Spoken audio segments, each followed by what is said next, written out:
মাননীয় এসপি মহোদয়ের এখানে এসছে আমাদের মানিকগঞ্জে মুক্তিযোদ্ধা সংসদে জেলা কমান্ডারে নবগঠিত কমিটি জেলা প্রশাসনের পরিচয়পত্র পেশ এবং জেলা পুলিশ সুপারের সাথে সাক্ষাৎ।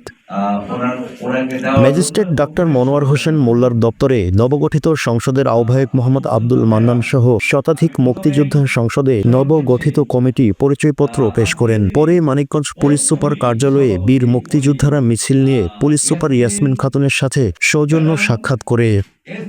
সে সময় পুলিশ সুপার কার্যালয়ে ঊর্ধ্বতন কর্মকর্তারা উপস্থিত ছিলেন। নবগঠিত আহ্বায়ক মোহাম্মদ আব্দুল মান্নান উপস্থিত সকলের উদ্দেশ্যে বক্তব্যে বলেন, আমি মানিকগঞ্জ জেলার নবগঠিত সংসদের আহ্বায়ক। সকল বীর মুক্তিযোদ্ধাদের নিয়ে বিভেদ ভুলে গিয়ে সংসদের কার্যক্রম মুক্তিযোদ্ধাদের কল্যাণে পরিচালনা করব। তিনি এ সময় বলেন, পুলিশ সুপার মহোদয়ের সকল প্রকার সহযোগিতা কামনা করছি।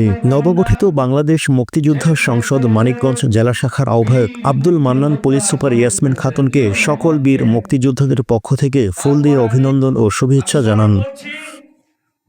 মানিকগঞ্জ জেলা পুলিশ সুপার ইয়াসমিন খাতুন বক্তব্যে বলেন, বীর মুক্তিযোদ্ধাদের সম্মান করি যেহেতু আমার পিতাও একজন বীর মুক্তিযোদ্ধা। আমি একজন বীর মুক্তিযোদ্ধার গর্বিত সন্তান। মুক্তিযোদ্ধাদের জন্য আমি কল্যাণমূলক কাজ করার জন্য প্রস্তুত থাকব।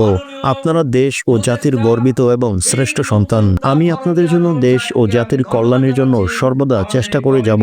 অনুষ্ঠান শেষে মুক্তিযোদ্ধা সংসদে মানিকগঞ্জ জেলা শাখার নবগঠিত আহ্বায়ক মোহাম্মদ আব্দুল মান্নান জেলা কমিটির পরিচয়পত্র পেশ করে। সে সময় উপস্থিত ছিলেন নবগঠিত জেলা সংসদের আহ্বায়ক মোহাম্মদ আব্দুল মান্নান, যুগ্ম আহ্বায়ক ডাক্তার মোহাম্মদ হায়দার আলী, সদস্য সচিব শহীদুল হক, সদস্য আলহাজ মফতিজুর রহমান খান বিবেক, এছাড়াও আরও অন্যান্য সদস্যবৃন্দ।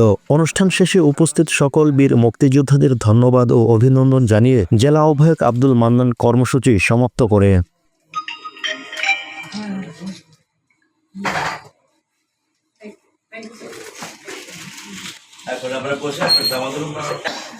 খারাপ লাগছে। আমি এখানে জয়েন করার পর থেকেই বলছি যে আমার কনফারেন্স রুমটা বেশি ছোট। আসলে যখন বড় একটা গ্যাদারিং হয় তখন সবাইকে বসতে দেওয়া যায় না, তো সেজন্য আমি সরি। আমি আপনাদের কাছে ক্ষমা করি। আপনাদের সাথে আছি। আপনাদের যদি পার্সোনাল অথবা দলগত অথবা মুক্তিযোদ্ধা হিসেবে, এই দেশের বীর মুক্তিযোদ্ধা হিসেবে, বীর সন্তান হিসেবে আপনাদের যদি কোনো সমস্যা থেকে থাকে, আইনগত কোনো সমস্যা থেকে থাকে, অবশ্যই আমাদেরকে আপনারা কাছে পাবেন। আর আমি পার্সোনালি আমার আপনাদের সন্তানের মতো একদম। আমার বাবাও একজন মুক্তিযোদ্ধা। আমি আপনাদের একেবারেই সন্তানের মতো, সন্তান ভাববেন আমাকে। আর আমার পুলিশ প্রশাসনের প্রতিটি সদস্য আপনারা এই জাতির গর্ব, আপনারা জাতির সূর্য সন্তান। অবশ্যই আমাদেরকে আপনারা কাছে পাবেন। আর অনেক সময় হয়ে যায় আমাদের সবার কাজেরই ত্রুটি বিচ্যুতি রয়েছে।